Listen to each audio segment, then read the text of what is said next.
Drama serial आपकी इज्जत की अगली किस्त में हम देखेंगे कि ताबिश और नाज अब अपनी शादी की तैयारियों में मसरूफ होते हैं।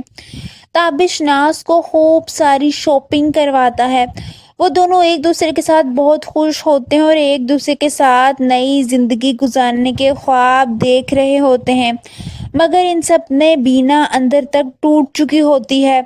वो किसी सूरत भी अपने शौहर की दूसरी शादी बर्दाश्त नहीं कर पा रही होती।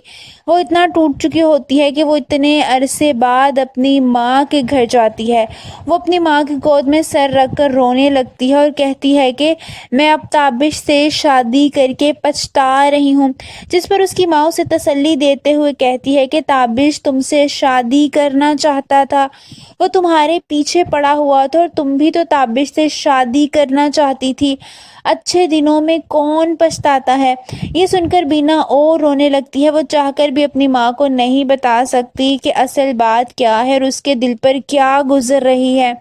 दूसरी तरफ हम देखेंगे कि बीना अपनी सास के पास बैठी होती है। जब उसकी सास उसे कुछ जेवरात दिखाते हुए पूछती हैं कि ये जेवर कैसा है, वो कहती है कि अच्छा है। जिस पर उसकी सास कहती हैं कि हाँ अच्छा तो है, वजन में भी काफ़ी ज़्यादा है।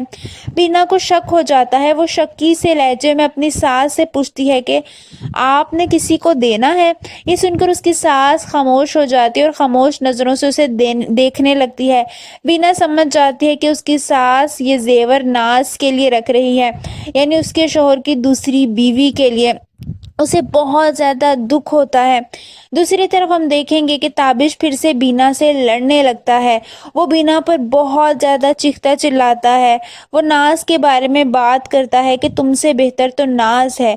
जिस पर बीना ताबिश पर तंज मारते हुए कहती है कि नाज की दुनिया तो ख़राब हो गई है, बस एक आखिरत बाकी है।